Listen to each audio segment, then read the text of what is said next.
Thank you, sir. Because you're a teacher and because I'm curious about it, I want to talk about psychology, about what it is. And I know that you like Carl Jung, and because of that, I never did, without knowing much about him. I've been reading up on him some, and I want you to explain the general thing. What is the discipline of psychology? And then something about him, if you care to say. Well,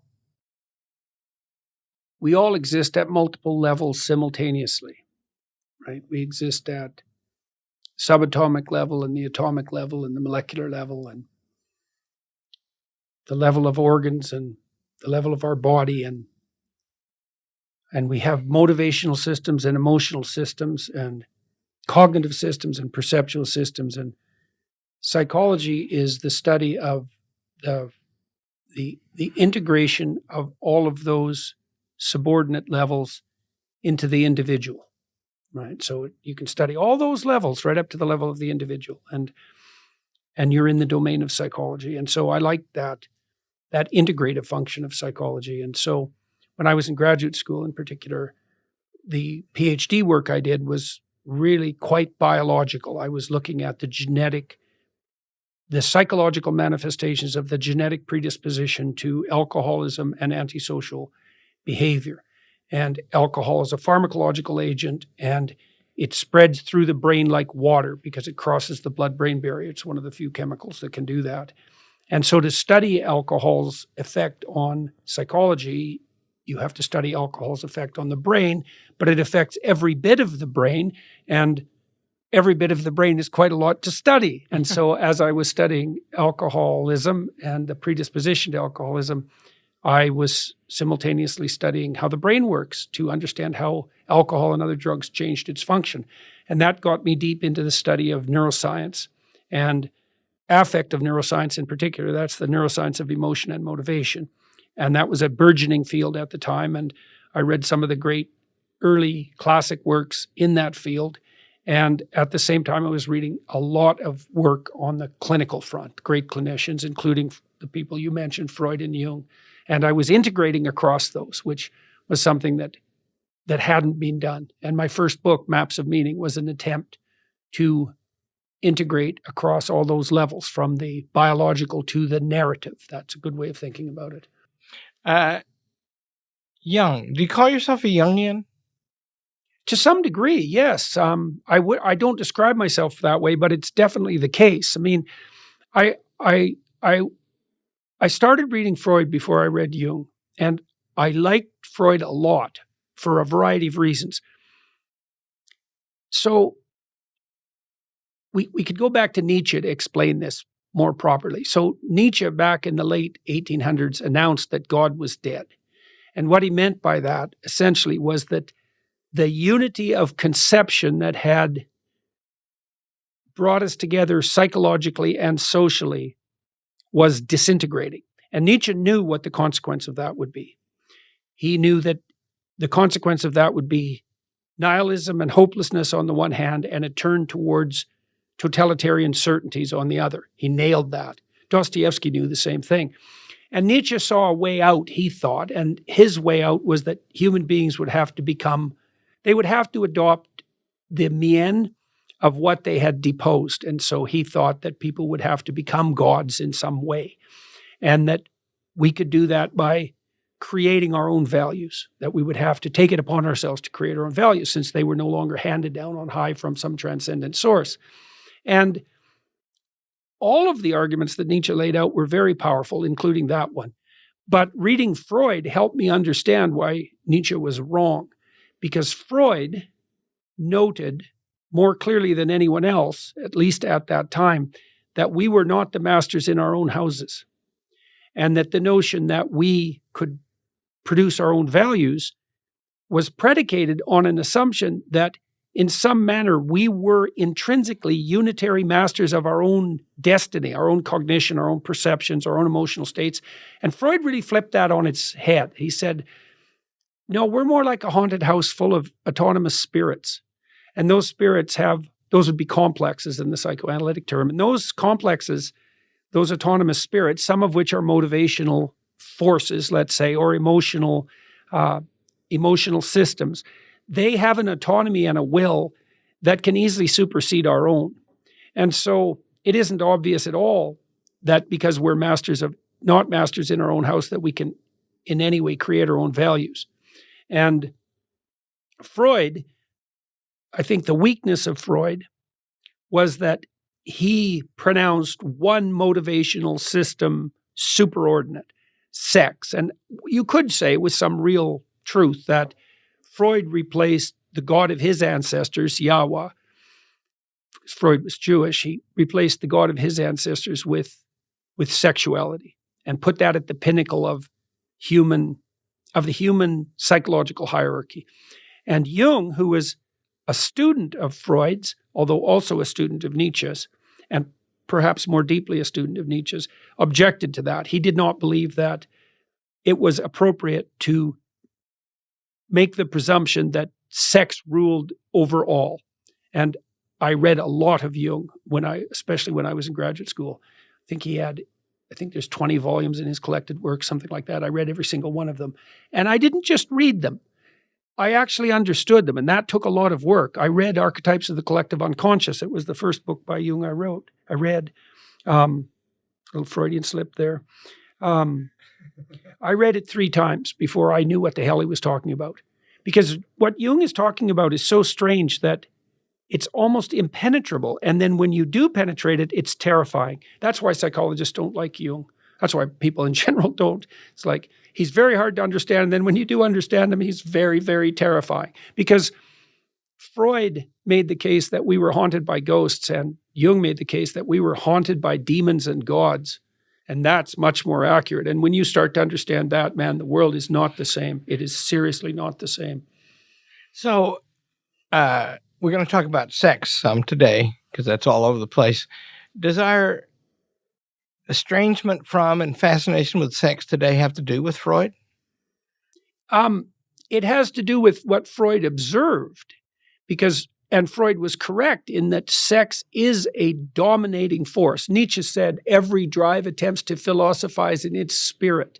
Brilliant aphorism. He was really something. And when the world collapses into materialist atheism, let's say, it's highly likely that sex will arise as the dominant goddess, likely goddess.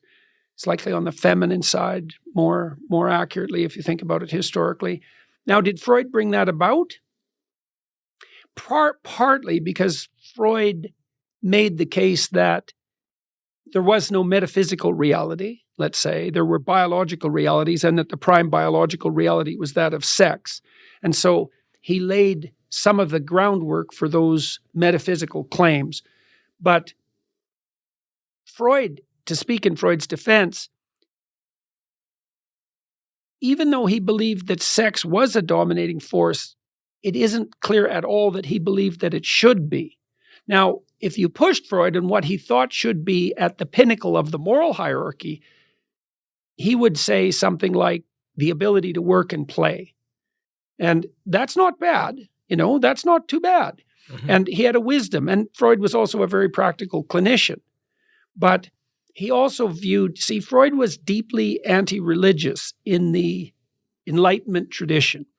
And he told Jung at one point that it was necessary to make of the doctrine of sexual motivation an unshakable bulwark against a black tide of occultism. And it's an interesting phrase, because there was a black tide of occultism coming, and we've certainly seen that unfold over the course of the 20th century. But it also highlights one of Freud's metaphysical weaknesses, and it was the weakness that separated Jung from Freud, that was that Freud's materialist, deterministic atheism made him incapable of contending with the realities of the religious world properly. And that undermined his ability to sit at the proper pinnacle of the psychoanalytic hierarchy. So Jung believed that he had a conception that he put forward as the self. And the self is the 4-dimensional you. And so why 4 dimensions? Well, because here you are now in this room, at this time, but you are something that extends across time from birth till death. And the totality of you is that entire being. It's stretched across time. And Jung's self is the four-dimensional totality of the person. And Jung was a very sophisticated thinker. And he believed that Christ was a symbol of the self. Now, what Jung believed religiously, that's a very difficult thing to put your finger on because he was a very sophisticated thinker. I would put him firmly in the Christian camp. But he's not a normal Christian by any stretch of the imagination. When he says something like Christ is a symbol of the self, he meant something very deep. He meant that, for example, that at the highest level of conceptualization, the human being is something doomed to suffer through death and hell and to emerge reborn. And he really believed that. And not in the way that you believe something preposterous because it's an element of faith, but because he saw that as the deepest form of wisdom, and he also saw it as something that was inevitably true. The soul is by nature Christian. That was certainly something Jung believed. Now let's try to relate that, because something amazing is going on in the world. We are trying to transform ourselves into whatever we want to be, sexual and everything else. And you've taken a stand against that. I'd like you to say why, and also what in psychology has led you to do that? When you say, so there's a battle right now going on in our culture about self-definition. I am whatever I say I am, which is, by the way, what God said to Moses when he proclaimed his identity, right? And that's not a trivial comment on what's happening now. Jung believed that the logical conclusion of Protestantism was that everyone would become their own church. Right? And he really meant, when Jung said something, he meant it, like all the way down. And so the logical conclusion of you being your own church is that you're your own God and that you get to define yourself. And you might say, well, why can't I define myself? And the right answer is, what the hell do you know about who you are? And you think that there's something in you that's yourself that's defining you. But how do you know you're not just a pawn of that thing you think is yourself? And so the fatal weakness on the self-definition front is, oh, I see, you're gripped so firmly by your sexuality that your sexuality now proclaims that it's you and you believe that. And you think that's you. You don't think that you're worshiping a polytheistic pagan goddess or that she's got you in her grip. You think that's you because you have an intrinsic theory of yourself, and your theory of yourself is whatever you want hedonistically in this moment rules. Everyone, including you, and that's right. And that everyone who opposes that is nothing but a demon, essentially. That means everybody who opposes that doesn't get the same favor.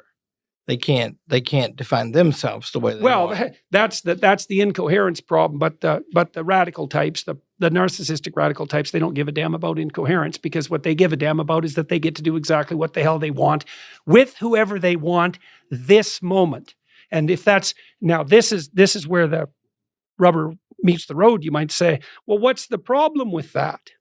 It's like, why can't I just do whatever the hell I want whenever the hell I want to do it with whoever I want to do it with? And the answer is because everything goes to hell if you do that, including you.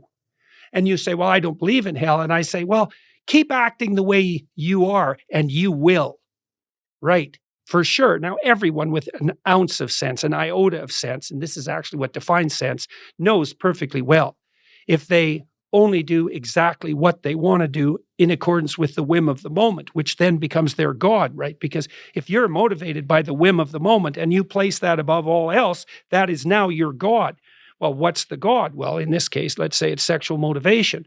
Well, if sexual motivation is your God, you will end up in something indistinguishable from hell, because you will misuse other people. You will make them objects of your own narrow and immediate desire.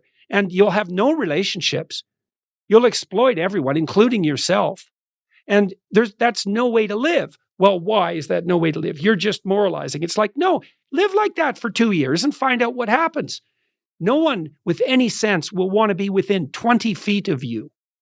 And that's because you'll do nothing but exploit, and the thing you'll exploit will include that higher self whose existence you don't even imagine, right? Because you've already subjugated yourself to the immediacy of your idiot whim. And the people who identify themselves on sexual grounds do that all the time. My paramount feature is who I'm sexually attracted to. It's really, that's your paramount feature. Is it? That's your definition of your intrinsic self. To call you primitive is an insult to primitive people.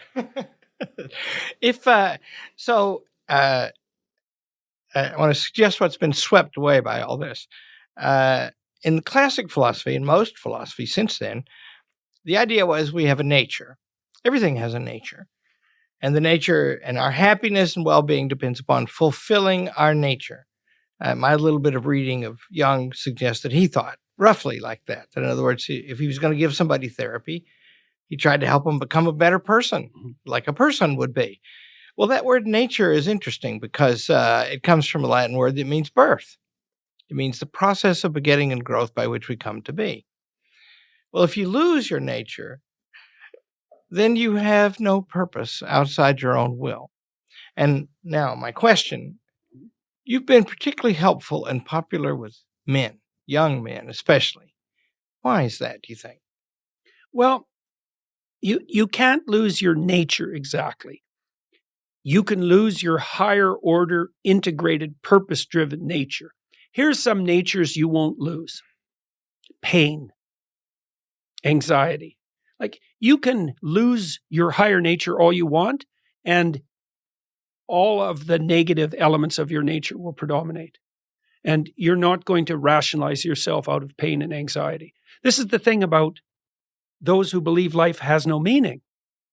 It's like, I see, so you think you can argue yourself out of your pain. Because pain's a meaning. Now, you might say, well, it's not a meaning I want to pursue. It's like, what does that have to do with anything? Pain is an undeniable reality. Well, if you allow your higher order self to disintegrate, you disintegrate into a landscape characterized by pain, anxiety, and hopelessness. That's the metaphysical desert, by the way, right?